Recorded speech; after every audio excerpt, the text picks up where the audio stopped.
Hi, greetings from the Pacific Northwest again. Bo here. Might hear the TV in the background. It's on Have Gun Will Travel, but it's one of the comedy episodes. I don't like those as much. So here's my long promised video on women in rock. Not long promised, I just said so the other day. The stems from Hannah has a contest going. Omaha Introvert. Highly recommend you enter it. But one of the stipulations is that you have to, and which I totally understand, is she wants you to talk about, your favorite pieces of equipment. I'm not an equipment expert. Whenever I have questions about, speakers or turntables or, anything to do with playing records, I defer. I get on the old phone and I go, hey, Chris at Dixieland Farms or Mark at Glasswork and Aftermath, help me out. This is what I see. This is the price.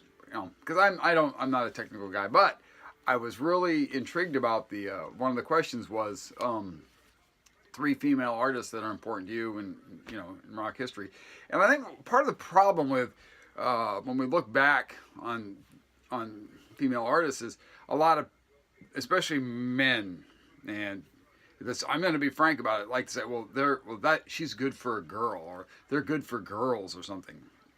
For example, I didn't pull one of the records. The Bangles. Let's talk about the Bangles for a second. They get that a lot, but they were pretty good. They started out as a punk band. They were inspired by bands like the Seeds and the Music Machine. I mean, it's good music. A lot of people, they kind of became more of a sunshiny thing. But hey, you do what you got to do to sell records. So, whatever. But I think that becomes, and I think that's part of the problem with this country too, is there's too much of this misogyny. No politics. Okay, let's stop. Let's start with what you see back here on the wall, because these things that didn't quite make the cut. You're asking me, hey, why are you showing Forever Changes? Those all look like men. And it's the back of the album to begin with. Well, this, for example, Ronnie Herron took this photograph.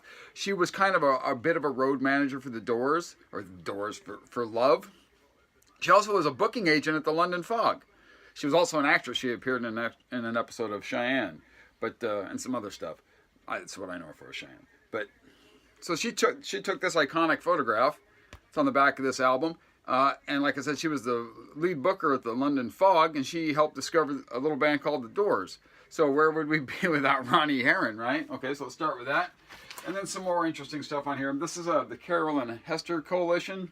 And this is a kind of, I'm not a big fan of this album. I've spun it a couple times. I will continue to keep it in my collection. She had been a folk artist. She tried to cash in on a bit of, the psychedelic stuff going on at the time. But, unfortunately, she's trying to, but you do what you got to do to sell records, cashing in on stuff. Here, look at this title of this, okay? These guys it's an all-female group, and I don't know that they played any instruments on this, because I actually don't know much about them. I haven't played it that many times. They're called the Gold Diggers. I mean, really? The Gold Diggers? Come on, man, that's terrible. And then another thing to do, popular in those days, was to put a lady or two out front. There's some other groups I could talk about. Like, I could have pulled some records by the Peanut Butter Conspiracy and a Cold Blood, and down go the Gold Diggers. It fell off the shelf. This is a love generation, so to be kind of a pop psych band and put a lady out front like they did. All right, so I'm just going to put these over here. So now what I did was I pulled not only like some, you're not going to see anything like Madonna or anything like that, because I don't have any Madonna on vinyl. I have it all on cassette from back in the day when, when I was in school and buying cassettes and driving in my car. So there are some important artists in here. There are some people that just fit certain genres or that I want to talk about. So here we go. For what it's worth. Oh, that's the Buffalo Springfield. I get my coffee in. Okay, I'm going to start with this record. This is Sweetwater. This is a really good psychedelic record. It's on Reprise. And they were fronted by a lady named Nancy Nevins. She has just an amazing voice. This is a great psychedelic record. Yeah, the jacket's in terrible shape, but the vinyl's really nice. My Crystal Spider is the song. You can look that up on YouTube, spin that. Her vocals are incredible. So And then once again, like that Love Generation, here you've got, this is just kind of a weird, wacky bit of a record. This is For Jackson to Jill, and of course it's was what's her name, Glennis Lynn, I think. Yeah, Glennis Lynn. So, you know, here we got, you know, a bunch of guys with a female singer out front. But this is kind of an interesting record. It's kind of got a bit of folk, it's got a bit of psychedelia to it. And it, you know, this is always a fairly cheap record. It's pretty common find. I recommend picking that up if you can find it. Here's a heavy hitter. So we're gonna go into more of a soul movement. And this is Dusty in Memphis. This is her kind of breaking away from what she was doing at the time. And somebody please correct me if I'm wrong on this, but I think they brought up the people from Muscle Shoals. Was it Muscle Shoals? Somebody will know for sure. Anyhow, this is an iconic soul album. Dusty in Memphis, Dusty Springfield. One of my favorite artists too is Nina Simone. You know, I mean, come on, Mississippi Goddamn. It's good, but I don't think it's on this album. But the reason I pulled this one is because it does have my favorite song that she does, which is "Don't Let Me Be Misunderstood," which the Animals had a hit with later. But her version is so soulful and beautiful. So, and her records aren't that easy to find, Nina Simone. Another soul artist that I kind of like, Dionne Warwick. And this is Windows of the World. Now, I know Burt Bacharach did a lot of her arranging and producing and writing. So, and she later in life, you know, did some, you know, with her Psychic Friends Network. But her 60s records are really beautiful. And especially the song Windows of the World, which is an anti-war song. Some good stuff, amazing stuff. Here, and this is a German press, Martha and the Vandellas, and I got this because it's got Heat Wave. So this is the only Martha and Vandellas record I've ever found, ever. So, like I said, it's German pressing, so I picked that up, Motown stuff. This is a beautiful record as well, Roberta Flack, First Take. Of course, this has, you know, First Time Ever I Saw Your Face. I don't know why I had to think about that. I should have known that. This is either her first or second record. You know, just soft, beautiful, lovely. And of course, we got to show an Aretha record, right? She was the Queen of Soul. Aretha Franklin, very important. That's a good record too. And here's one that kind of, this has got two things to it. Okay, so first of all, this is Phil Spector. And we all know, I'm not a Phil Spector fan. I don't think Paul McCartney's a big Phil Spector fan either. The guy just overproduced a lot of stuff. I think did he help like the Shangri-Las and then Ronnie and yeah, okay. But Tina Turner, now she went on to have, Tina, yeah, that's Tina. Okay, Ike maybe gets more of the credit for Ike and Tina than he should. She went on to have a brilliant solo career, and I don't really have any of her solo stuff because this is actually the era of her music that I prefer. But this does have a really cool, and another song the Animals covered, River Deep, Mountain High. I mean, what a fantastic performer. My parents actually saw these guys. There was a small club in Bremerton, Washington, which isn't far from here. It was called Pearls by the Sea. I don't know that the building even still exists. I know that the club itself is gone. Saw them, and she's just, I mean, an outstanding entertainer. Just terrific. But another reason I show this record, you know who plays bass on this? And here's a name. How about Carol Kay? And she doesn't get a lot of credit. You know, she was in the. Oh, come on, help me out. This is why I should write down notes with stuff that I should know. The group of, you know, California, Glenn Campbell was in the Wrecking Crew. The Wrecking Crew. There, I finally spit it out. Carol Kay was in the Wrecking Crew, and she plays on this record. Another record she comes up with, and she plays I think she created the bass line. She invented it for Nancy Sinatra, with Boots Were Made for Walking. And Nancy Sinatra is another great female artist, great entertainer. I actually prefer the stuff she collaborated on with Lee Hazelwood a little bit better.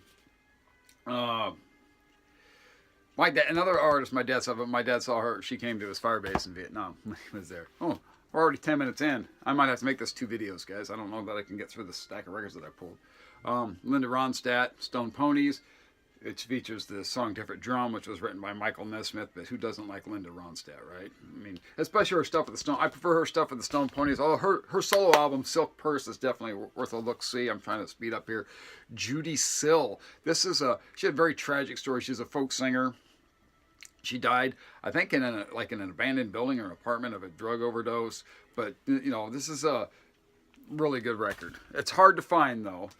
This is another one that's hard to find. A couple teenage girls. This is with Lily and Maria. This is on Columbia.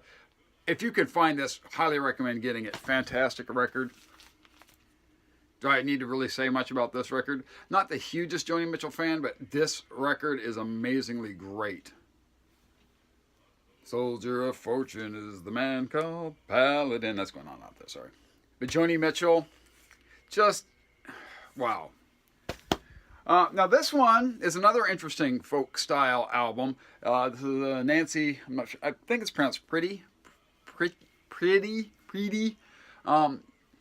Christina Applegate's mother, believe it or not.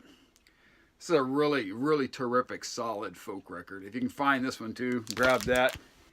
One of my all-time favorite artists, Franoise Hardy. This is her first record. This is the U.S. pressing, which came out, I want to say 2 or 3 or 4 years later. Somebody, I can't remember who, but somebody just showed like every record she ever did.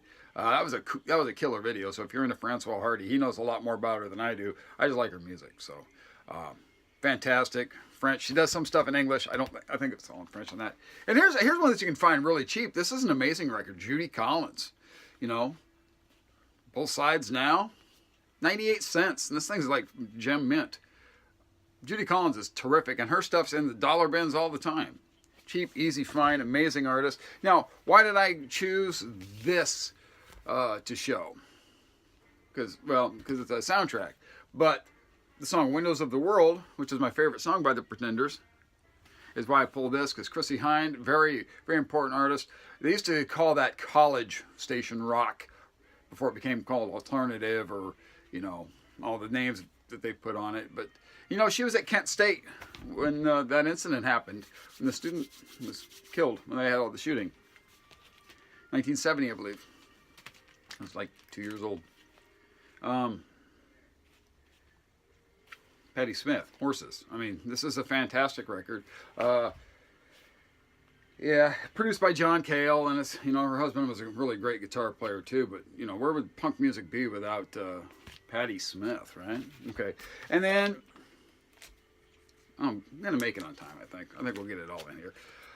I got into trouble. I used to belong to the YouTube vinyl community, and I talked about how much I loved Tina Weymouth's bass playing, and I was told she was good for a girl, and that I didn't really know what I was talking about. Hey, it's my opinion. I don't care if you like it or not. If you don't like it, so what? I think she's a great bass player, and I think she's kind of, yeah, David Byrne is amazing. He's the songwriter, the singer. Was the driving force of the band.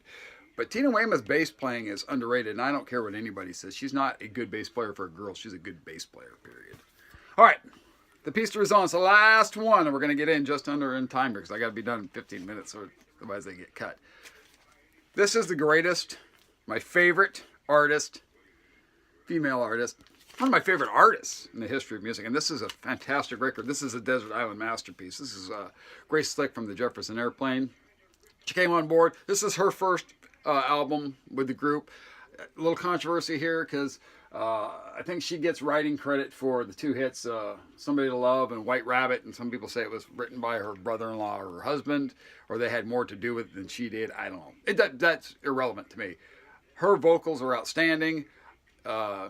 Just cool personality to me, and the lady, and Carol Kay's from Seattle, or Everett, by the way, but the lady who was the first lead singer of Jefferson Airplane, whose name I can no longer recall, and I'm trying to hurry here, she was from Seattle, but they got a lot better with the Grace Slick. Anyhow, gonna get in under time. That's my take on it. We'll see y'all next time. Bye.